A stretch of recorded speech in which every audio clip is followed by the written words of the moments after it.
I am super excited for today's guest. She is entering her 31st year at her alma mater. Rhonda Revelle has led the Huskers to over 1,000 victories. And fun fact, she was a member of Nebraska's 1982 Women's College World Series team, the inaugural year of the NCAA World Series. She has been a part of the 34 of Nebraska's 47 seasons as a softball program, either as a player or coach, totaling 90% of the Huskers' wins. She's active in the NFCA, and even more cool is the fact that she has inspired 5 of her former players who are now head or assistant coaches in the softball world, not including her current numerous staff who has helped with her own program. In her free time, she's a group cycling instructor at the YMCA and finds time to spend time outdoors. And what I love most is seeing her Monday messages on Twitter and her passion, sharing her joy and gratitude in all that she does. I am so excited to bring Coach Revelle on the podcast. Welcome to the Fearless Warrior podcast. Well, thank you. That was quite an introduction. I don't know if I deserve that. And you know what? Speaking of that Monday message, I was late on that today. I was like, oh, I forgot to do it. And I don't think I could ever forget to do it. But you know, it is the month of Thanksgiving. So I thought we better dive into that. I just love the passion that you bring outside of our sport. I think we talk about that a lot of, I've gotten to know you behind the scenes. I've gotten to see you coach on the field, off the field in different, settings, and watching you weave that gratitude and weave that joy. It's palpable. Like you can see it when you're on the field. And that's what I love about watching you coach. So it's always inspiring. Thank you. That's actually a very nice compliment. And I appreciate that you can see it. I know that I really feel that way on the inside, but you always wonder if it is noticeable on the outside in the way you live your life and the words you use and how you treat people. So it's nice to hear that. Thank you. Absolutely. So for the Fearless fam listening, we have softball parents, coaches, players. Can you give them a quick update on, we're here in November, it's the fall. What does the day in the life look like for a Division I softball coach? Well, for a coach and a player, it's similar, during the week. Right now, we're in our 8-hour week. And so what an 8-hour week means is that we can divide it in half. 4 hours can be used for softball skills and 4 hours for strength and conditioning. So that's how we're dividing it up. And so most of it, unless you're a pitcher, is you spend in hitting. So probably 3 of those 4 hours are spent in hitting. And then the other hour is spent in defense or other things. It could be mental training. It could be working with sports psych. It could be a lot of things like that. And then on the pitching side, especially if they're a two-way player, like we have some, then they're having to divide it up. They'll spend maybe like a 60-40 split percentage-wise with pitching and then have to hit on their own a little bit. But it's busy. But the other thing that's going on for the coaches is we're at the end of a 6-week recruiting period where the window's open on Saturday and Sunday. So we travel on Fridays, come back late Sunday night, and then we start all over again. In fact, I was talking to some of my coaching friends out this weekend, and they're like, tell us about your model, because I think they'd seen Diane somewhere. Of course, Diane's very friendly, and we don't do anything with our athletes on Monday. Our strength coach does a lifting session with them on Monday, but we don't do softball skills on Monday. And we just talked about when we're in this 6-week recruiting window, sometimes we're not getting back until after midnight, and we just want to be our best for our players. So we really stack that up throughout the day, Tuesday, Wednesday, Thursday, and just work around their schedules with small groups or individual stuff. Yeah. And on top of that, you guys have fall camps and different athletes that are coming into your facilities to learn from your players and your coaches and bringing the energy for them too. We do. And I will tell you, our Tuesday night academy, and then I teach my group cycling class on Wednesday mornings at 5:30. So that get done at 9:15, 9:30, and then be back on a bike at 5:30 in the morning. That's a little quick turnaround for this gal. Yeah. Yeah. I feel that. Yeah. So I would love to just immediately dive into this. And a lot of the reasons why I wanted to bring you on this podcast is I think you have an incredible gift of connecting with people. You've always made me feel like I was the only person in the room. And so the question I have around that is, you have intentionally fostered relationships. And I valued your advice that you've given and the time you've spent with me. Why is love and connection so important to you? Can you kind of talk about that? Well, I, it, first of all, it just feels like it's the right thing to do. And when I aspire to live by the golden rule and to treat others as I want to be treated, and I know that, people need to be needed and they need to be noticed. And when you can give of your time and your energy to people, I know how that makes me feel. So I can only imagine how that makes others feel. And to me, that's just the right way to live. So it's not something that I think about, oh, I want to do this because of this. It just feels like it's the right way to be. And then there's no better gift than the gift of time. And if you give somebody your time, and when you're really with them, you're with them. So you're very present. I know, again, I only know how I feel when people do that for me. And those are some of my best memories, more than any kind of physical gift or tactile gift. It's like somebody, or if somebody comes to you and say, I've been thinking about our conversation. Well, first of all, right there, you've been thinking about this beyond the conversation. I mean, it just makes you feel great. And so Dr. Barbara Hibner, who is a great professional mentor of mine, who was at the university for years and years, used to always say, Rhonda, if you see it, say it. And 20% of the people give 80% of the feedback, and make sure you're part of the 20%. And she said that to me as a very young coach, and 30 plus years later, it holds more weight to me now, because I didn't realize how right she was. I mean, I always believed her, but now looking back, I'm like, she's so right. Not a lot of people give feedback consistently, and it's so valuable. I love that. I wrote that down. If you see it, say it. And so what would that look like in a practice setting? What would that look like in the weight room with a player? I think, let's just talk about what we're doing right now. So I may be over in the bullpen, and there's a small group over working on their offense, but I'm not directly there. But let's say Diane's working with two of them, and two others are working on their own, but I may see some great focus or just doing something they haven't done before, and I'll walk over there and go, I see what you're doing. I mean, I see you challenging yourself, stretching yourself. You've got to feel great about that. Just noticing, Mm-hmm. being aware, keeping your eyes up, keeping your head on a swivel. And that's part of, if you see it, you say it. And when I think of that, I think of mostly in a positive sense. I mean, sometimes you have to do some correction too, but that's not what I'm talking about when I'm talking about if you see it, you say it. Yeah, thank you for that clarification. I love that so much. I think sometimes as coaches we get caught up in the Oreo method. And if I'm being completely honest, I think back to my time as a head high school coach is I really struggled with how do I help an athlete understand a depth chart or something that they need to improve upon, and how do I buffer that criticism? And I don't even like the word criticism, but can you kind of give us an inside look of how what's your coaching philosophy as far as, I see an athlete needs to improve in an area. What's your approach to that? Well, you've hit on a couple of things. We had some recruits and their parents on campus a few weeks ago, and the recruits were out with our student athletes. And so we had a parent meeting, and I found myself saying this, and I've said it before, I've said it to our players, but the hardest thing for me to do is to write a lineup. And yet that's what you're supposed to do. And the reason it's the hardest thing and the most heartbreaking thing, let's say you have 20 people on your team, and the most that you can bring up on that lineup card at any one given time is 10. Well, do the simple math. That's 50%. So if everybody's really invested in doing their best, that means you're breaking somebody's heart.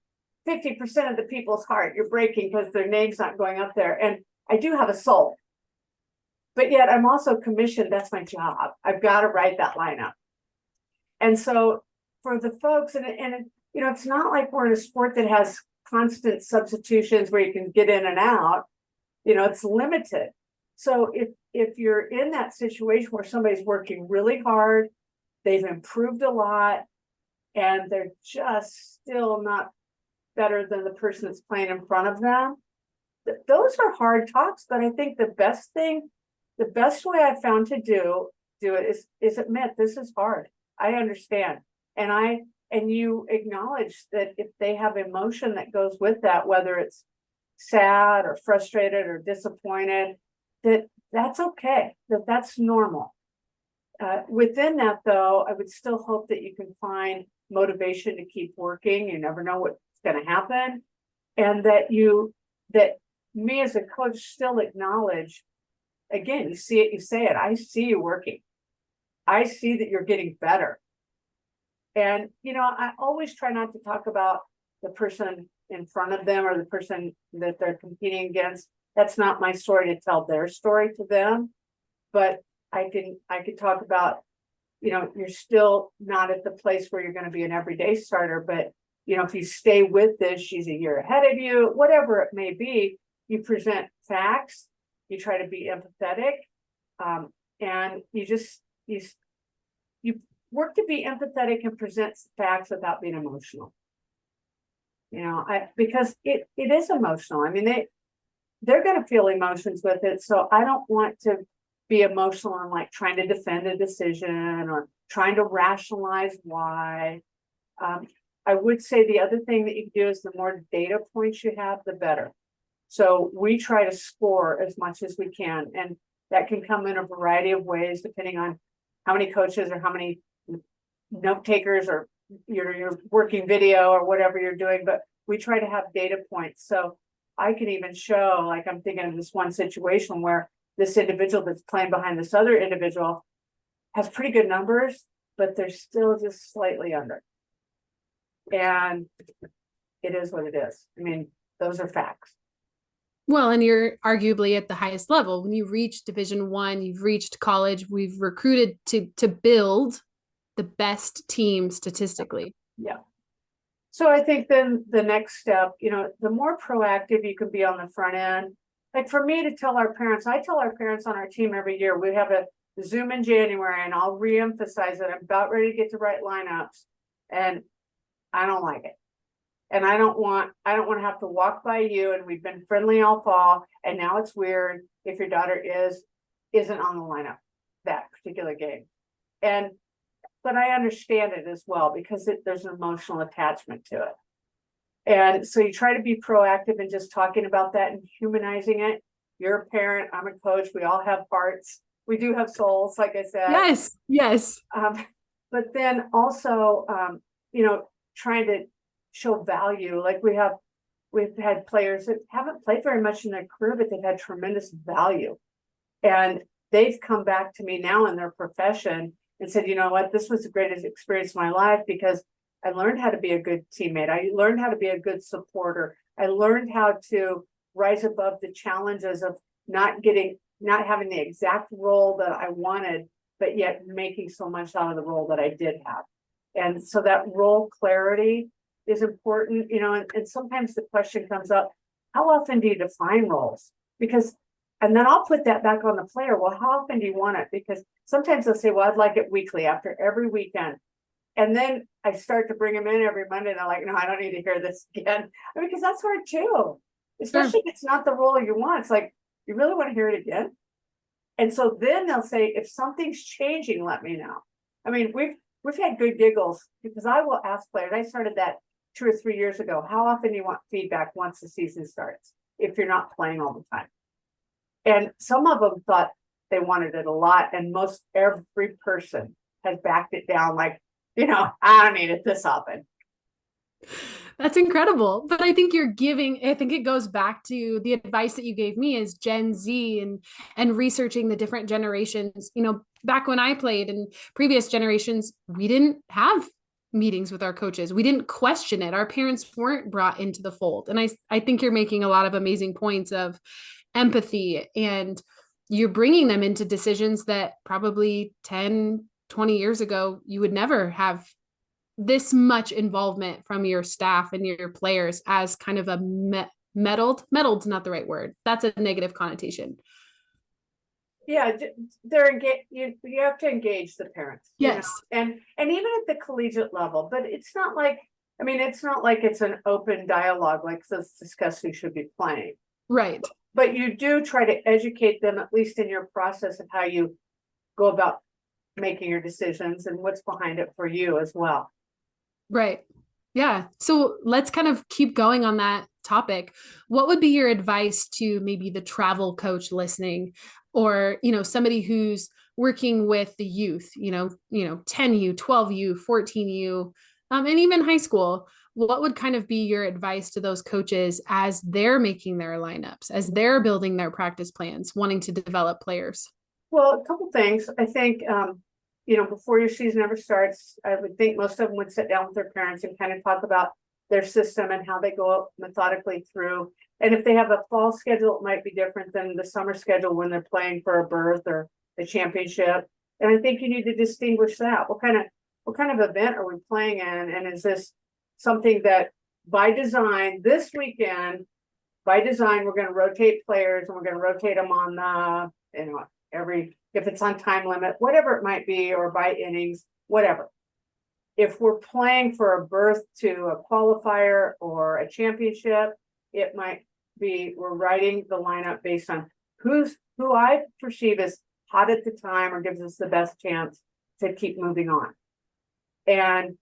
But you say that on the front end, so then when those moments come, and those moments will come, you can at least hopefully neutralize it a little bit, like say, this is exactly what we were talking about in this meeting, and this is my process. So they may not like it when it comes to life. It's all good and well when you're talking about it, on a Saturday months before anybody ever plays, but then you're in that moment. And so they may not like it, but at least they can remember it. Yes, we did discuss this. And the other thing about club teams, I find by and large, the rosters aren't as large as what you carry it at the collegiate level. So you're not, if you're not playing, it's not for as long a periods of time. Like if it's a 12-person roster and 10 could be playing, I mean, that's only 2 that you got to rotate in and rotate out. That seems so simple to me, but I don't know. Right. I haven't had a roster of 12 in a long time. Yeah. Well, and I think going back to thinking about the difference now of the availability of travel teams and club teams. And, I think that's what makes high school so special, especially here in Nebraska. I think we've really built this expectation here in Nebraska. I can't say this for all states, but it's looked at as a red flag or weird if you don't play for your high school in Nebraska, because it comes with so much pride and you do have to fight for your playing time. And getting to play in Hastings and now in Omaha for the championship game, like that is incredible. Like that means something here in Nebraska. Yeah, it's really special. And I don't know about every other state for high school either, but I enjoy the high school season immensely. And as it comes down to the end and teams are kind of vying for that wild card spot and then the playoffs and districts and finally on to the high school state championship, it is really special. And I don't care if it's a small town like a Class C where the whole town's coming to watch, or if it's, where they're coming from a bigger metropolitan area. There's still great representation and followership for, each school. It's unbelievable. The high school that, I don't know if you went to the Omaha. I sat in one seat right behind home plate, stayed there all day. People bringing me drinks. I didn't even know how to go to the bathroom. It was just so amazing. Electric. And the games were really good, but the environment was what I kept just taking in. It was awesome. Yeah. For our girls in the future of softball, I think it's incredible. Yeah.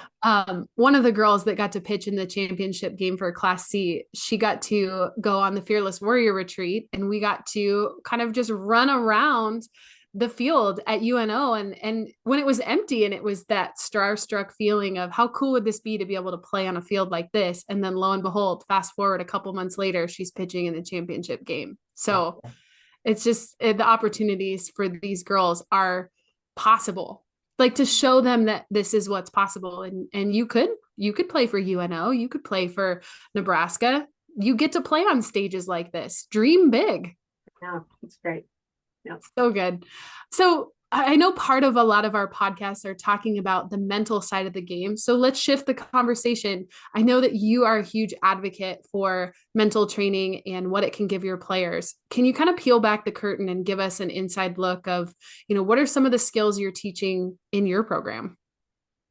Okay, that is so loaded, and I could go in 17 different directions and spend 20 minutes on each one of the 17. So let's go. This one's pretty basic, but it's really, really important.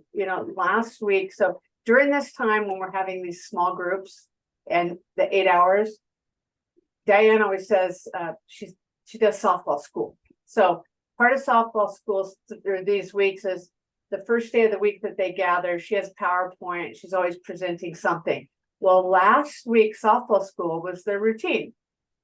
And in their routine, so you shake your head, because in your routine, you've got a focal point, you've got a breath. If you're in a green light, you just kind of keep on going. If you're in a yellow light, things aren't kind of going great. Maybe take an extra breath. You look at your focal point a little longer. You walk out of the batter's box a little further. If you're in a red, mayday, mayday, you might have to pump the brakes a little bit. But we spend a lot of time with that. And then we work to then practice it with the rest of the hitting session. And of course, you can really, the only time you really know if something like that is working is when you have stress points. So then you try to create stress points and practice. So they really need that breath versus just mechanically practicing the breath. I mean, you have to mechanically practice it too. Mechanically practice where your focal point's going to be, how you're going to hold your bat, how you're going to get in the box, whatever your routine is that way. That's super important. But then you want it to become a habit, right? And you just keep laying down layers to the habit, but you also don't even realize that you need it until you need it. And if you haven't practiced it, then it doesn't help you as much. So it's just like this cycle of things. So that's one thing. We do a lot of work. This happens probably more as we get closer to the season, because it's hard to recreate this, but on self-talk. And so you just try to be creative. I mean, you just let your experience. We work with our sports psych people. We're always constant learners. So whatever we're reading, like right now, I'm going to tell you the name of this book that our staff is reading right now, and it's kind of got a bad word in it, but it's really the name of the book.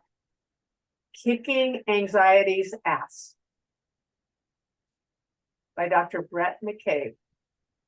And if you think about it, a lot of athletes are riddled with worry, with fear, with some anxieties, right? And especially in a bat and ball sport where there's so much time to slow down and be in between pitches, it's amazing what can go on in our mind every 15 seconds when the game kind of comes to a halt. And so how to manage that time is really, really critical. And what can infuse in your head in that time. So it takes a lot of work. And I don't think you ever arrive at saying, oh, I'm really meant to have a great mental game. You may have some wonderful tools, but just like any tool, you got to keep working to keep it sharp. And if you don't, it gets dull really quickly. That's the thing about the mental game. That's a great analogy. I have not heard that one. That's an amazing one. I want to go back and kind of touch on a few things. You talked about signal light awareness, Ken Revizza, and knowing A, awareness, and B, did you call them stressor points? What did you call them? You need stress points. Stress points. And so, for the coach listening or for the parents listening is, we teach mental skills inside of our program, and they live on a Zoom and they live in a program. And the analogy that I tell parents is, do you want your daughter to read a book on how to swim, or do you want her to swim? And so that's your point, is we can do breathing, we can do focal points, we can do signal light awareness, but if we're not actually getting in the pool and swimming, how do we know if we're going to sink or swim if we don't actually apply those tools? And so I love kind of how you're integrating that into practices. You're going Right. from, Diane is taking it from application in real time. But back to your comment about Dr. Brett McCabe, I love that you guys are reading more about that, and I love following his journey. One thing that he teaches that fascinates me is this idea that we're not here to get rid of the anxiety. It's still there. Can you perform despite it? And I think that's where a lot of mental performance coaches and coaches, not maliciously, we're not doing it on purpose, but they misunderstand. The goal is not to get rid of the negative voices. That's impossible. We can't just magically wake up one day and decide, oh, I'm free of my anxiety. It doesn't work that way. And so kind of talk a little bit more about how are you guys implementing that, and what have been some of those fruitful conversations with your players when you acknowledge this is a game filled with anxiety? Well, our coaching staff is reading that now, so we can get ready to impart some of that on them. And it's Awesome. funny because the players know. It's like, oh, the coaches are reading again. But he also, have you read this book? I have not, but I Okay. follow a lot of what I think I have access to one of his programs. Well, and he pitched in college, so there's another thing. I mean, he's very familiar with the sport, and he also wrote a book that we used a few years ago. And again, his titles of his books are interesting. It's like Getting Out of Suckville. Yeah. Like it's a city. We're driving out of it. But I love his analogy, and I always try to come up with things that make sense to me. So this whole anxiety, worry, fear, whatever it is, you're not going to get rid of it. It's something that you're going to need to live with. It's like, so why don't we work to make friends with it? Oh, here you are again. Come on, let's go. We're going to the ballpark today. You and me, we're coming up to bat with the game on the line. Come on, you're going to help me today. I'm going to lean into you. It's really flipping it, right? Because we all have our things that we wrestle with. Nobody's exempt. And it seems like no matter even what area of your life you're in, that thing finds its way in, right? So whatever the little voices inside my head that trigger me, it does it in the athletic arena. It does before I publicly speak. It does anything that's important to me. Here's that little old friend. Mm-hmm. And so that, as I'm reading the book, I was actually talking to Diane and Lori the other day, and it's like, you know what? We need to make it like it's a friend, And I remember I was telling some of the players, I'm reading this book, and I said, I actually have a journal entry where I can't believe I'm telling you this, because this is, me. I'm forecasting. We're on the bus and we're riding to the national championship game, and here comes my old friend Doubt. My old friend Doubt gets on the bus with me.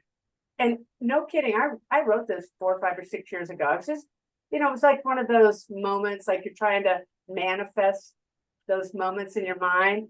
And so here it was. And I'm thinking, now I'm reading this book going, okay, I have my friend too. My friend is Doubt. And so if I'm able to, as a coach, tell them, I've coached and played with Doubt my whole life. I have it too. I experienced this too. Yeah. Yeah. And it doesn't make you weak, and it doesn't mean that you can't perform at the highest level and reach your fullest potential. It's just what you have.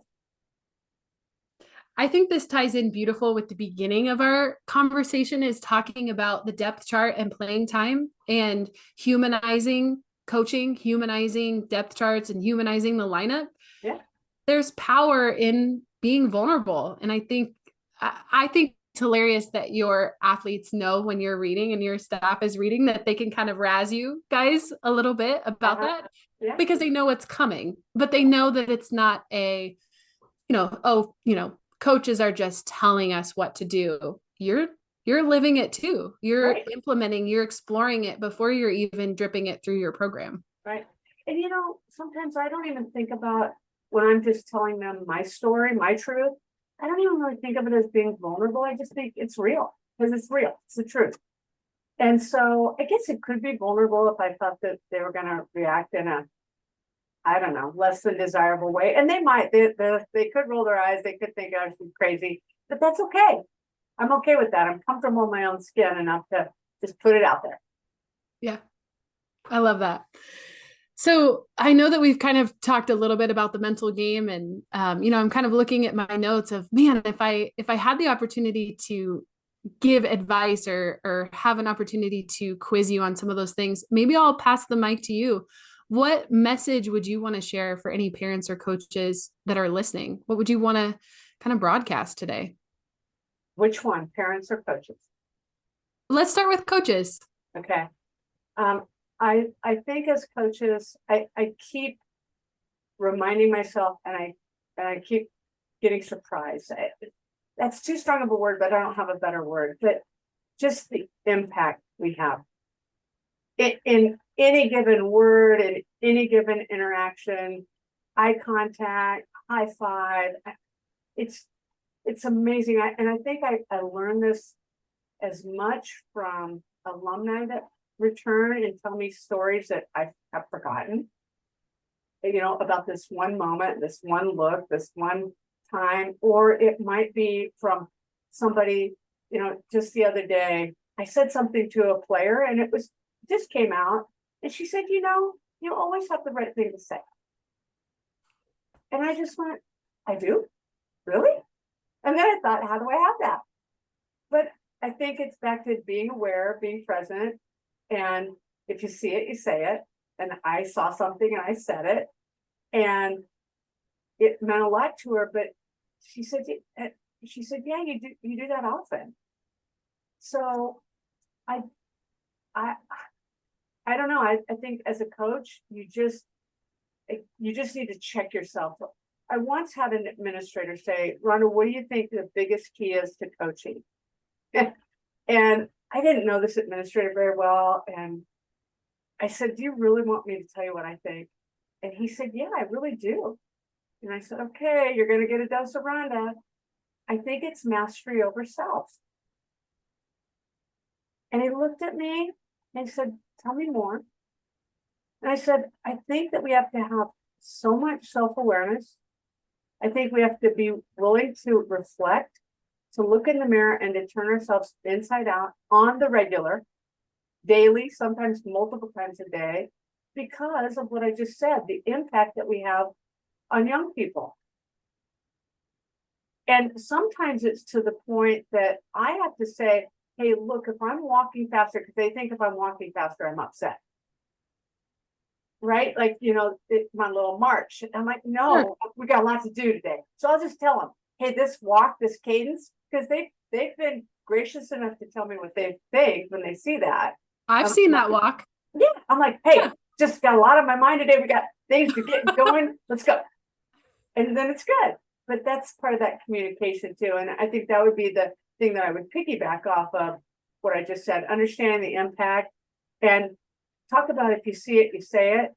I think as coaches, if we're thinking it, there are a lot of things we need to communicate because they're not reading our mind, but they will put thoughts, where there's silence, they'll fill in the gaps. So let's just tell them what you're thinking. Let's get after it today. Got a lot to do. This is how we're going to prepare. This is how we're going to beat this opponent, whatever it might be. So that would be my big thing with coaches. And I think that constantly, especially, and I'm always pumping the brakes and pulling back and going. I mean, I just did this as I was driving back from a recruiting tournament this weekend. I was just reflecting on the week because I've been kind of pushing them hard. And stress points, right? You need those stress points to grow. Growth happens in discomfort. It happens just outside the comfort zone. And so we as coaches, that's part of our job. And we need to understand where our athletes' win line is, but sometimes we need to take them just beyond that win line because they don't even understand that they have more. And we're going to try to help put those stress points in and help them grow. They'll be grateful for it later. They may not like it a lot right now, but also, okay, so if we've put those stress points in, have we also pulled back a little bit to, again, be human with them? check in with them as a person. And, you get going, you get excited about the competitive arena or getting better as an athlete. And sometimes they're like, well, you didn't ask me about my test I took. And I've been talking about this test for 2 weeks, so it's just stuff like that. Like just really trying to have a zoom in, zoom out, zoom in to what we're working on, zoom out and take in the whole experience, the whole person. Yeah. So many good takeaways. I'm rambling though. You've got me rambling. But we get so much feedback from the podcast on the best comes out of us when we start to think about how do we recreate success if success leaves clues. I know at the beginning you said, you can keep my bio short, but your resume speaks to success, but it's because you've had this identity of this is the way that I do it. And when you find things that work, you've doubled down on those things, right? So you're sitting here across from me as a tenured coach, speaking to other coaches. For those of you that are listening, if you tune out everything else in this podcast, this comes from a place of just passion and excitement of, you said that the key is self, discovery, and then living through that, communicating through that. Doesn't feel like anything. What's the word I'm saying is that it's not something that you're methodically implementing because you want to be an amazing coach. You're choosing that because that's who Rhonda Revelle is. You've made that part of your core identity and the characteristics and how you live your life, not just in the 3-hour practice window, but in the whole week is what I'm hearing. Thank you. That's really special. I love it. And I love rambling, and I feel like I'm rambling. What would be your message to parents? If you could give a message to parents. So this was powerful. And I shared this with this parent group that I had this meeting with a few weeks ago. And we also meet with our parents every year in person. We have Zooms. We could do a whole nother podcast about parents and parent engagement. But I said, we had this group meeting. We had our end of the season fall meetings, and there were about 4 themes that through having one-on-one meetings that came out of them. And one was about this worry and anxiety or fear of disappointment. And really what it came down to, we had a team meeting. I put them in small groups and we took all of these 4 points. And so I had a group talking about this worry, fear, and disappointment. And what it came back to be about is that the fear of disappointing their coach and their parents the most. So the things that they worry about the most are us and them. And as adults, if we understand that, don't we have a responsibility to take some air out of that tire? Take a little pressure off? So how do we do that? How do we do that? As coaches, have my thoughts, but I think as parents, I like to ask parents that question. And when they sit amongst one another and they're not thinking about their own child, but they're just talking creatively with their intelligent brains, not their emotional self, they all have really super ideas. So then can they take even one of their own ideas or one idea from another parent and go, you know what, I need to try that. Like on the car ride home today, it's never about the game. Or maybe just say, you know what, I just enjoy watching you play. It just brings me joy to watch you play. And letting it be their thing, right? Instead of, I know, a lot of times you hear so many athletes, my parents have invested so much time, they've spent so much money, they've given up, they've sacrificed so much. Well, the child carries that weight. Mm-hmm. And it manifests itself in all kinds of directions, depending on the personality of that child. And so my hope for parents is, yes, you have done all that, but I think you've chosen to do all that. And that's not on that child to carry that weight. And I don't know, I think that's an interesting relationship. It's just like people say, well, Rhonda, you spend so much time coaching and it's your life. And I chose that. I don't go to those players and go, you know how much time I worked to spend on creating this great practice and then we didn't focus or whatever. It's like, it doesn't work that way. Right.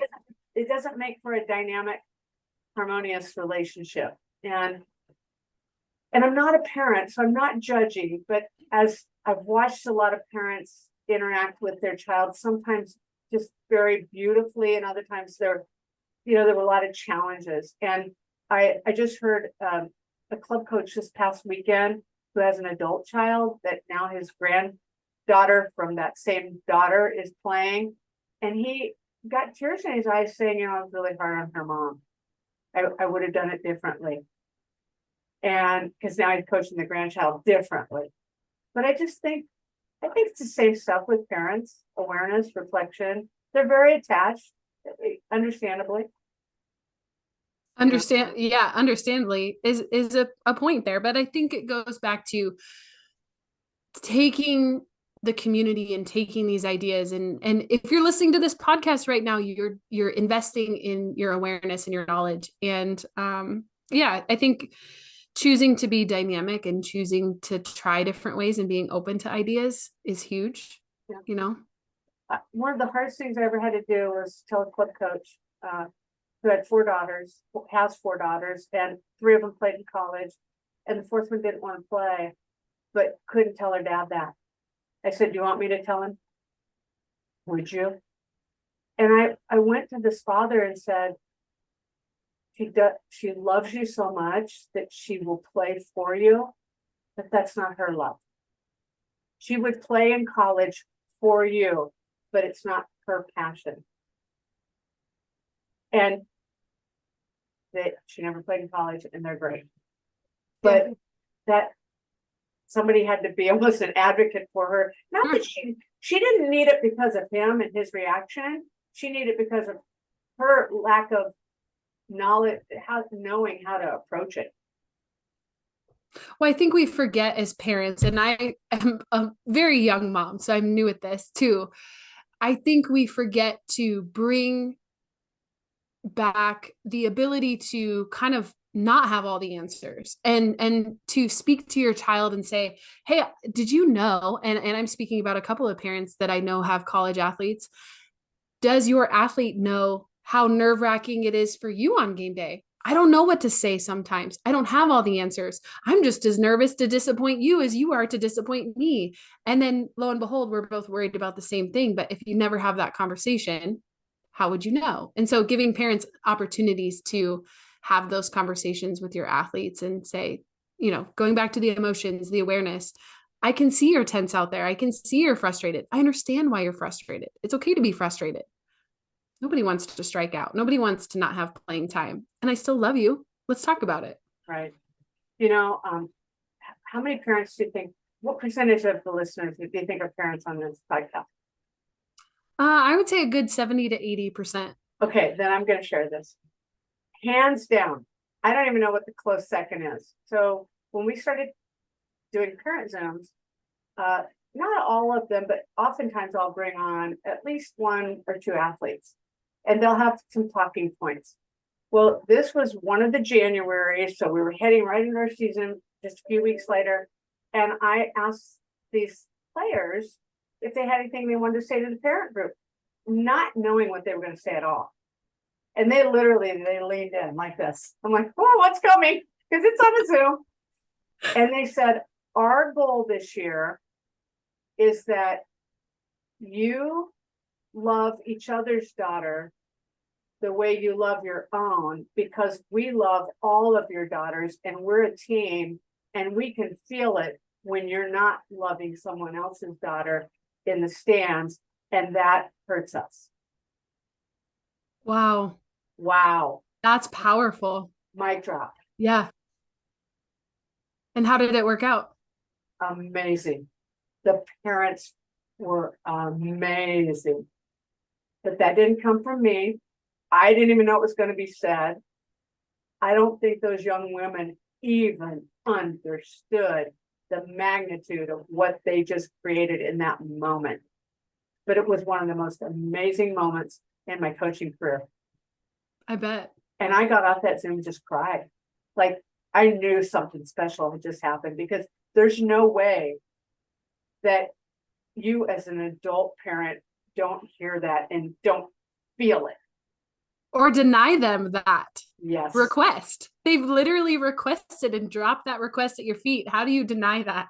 Well, not only did they drop that request, but they just admitted they all love each other. They don't care who's playing. They love each other. Yeah. So you That's don't care incredible. who's playing either. Just love each other.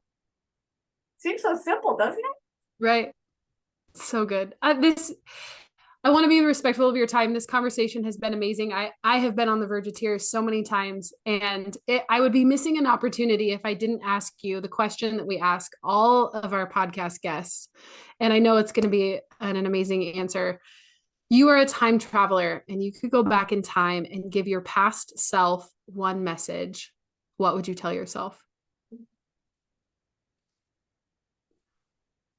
Well, I'm also a reflective person. So I've, a lot of times I say live without regret, but I don't think about that too much. I would say really work to be, this sounds cliche, but I'm going to talk about it a little bit, to be the best version of yourself and to get comfortable in your own skin, because I think all people are gifted.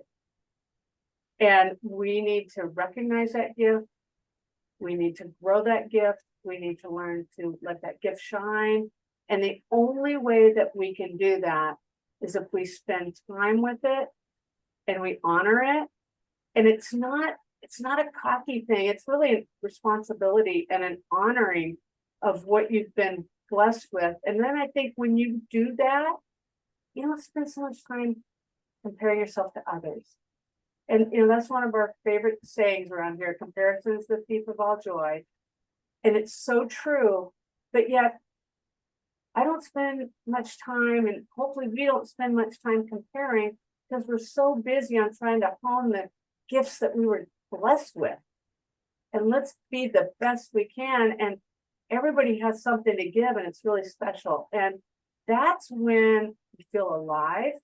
That's when you feel purposeful. That's when you feel like you're not only having meaning inside of you, but you're giving. And there's just no better feeling than when you feel like you're hopefully helping somebody else. But I think the only way you can help somebody else is to be who you really are and to be authentic with them. You embody that wonderfully. And I think that comes from incredible self-reflection. You don't get to that point without some self-reflection. That was an awesome response to that question. All right. So, Coach, the best ways to follow you, I know you're on Twitter. I've got your Twitter handle. We'll post it in the show notes. On Twitter, you're at Rhonda Revelle. And then on Instagram, you're at Revelle_Rhonda. So we'll be sure to link those. Is there any other place that we should follow? Obviously the Huskers, of course. Okay. Do you know that I didn't know my Instagram? I'm like, oh, that's how you get to me. I love it. I have a little helper with that. Again, Gen Z, I'm supposed to get a little more relevant in social media, but I don't have TikTok. Some of the players like, come on, Coach. I've tried, Coach. You're not missing out. You're not missing out. Yeah. Okay. I think I'm even locked out of my TikTok. We have a TikTok, but there's no more posts to it. Okay. One of my former players set that up. Yeah.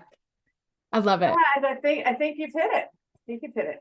Amazing. Thank you. Thank you so much for your time today and your expertise. It is truly a gift to spend time with you today. You're very welcome. And thanks for all you're doing. And you're doing great stuff too. So keep it up. Thanks, Coach. Okay. Take care.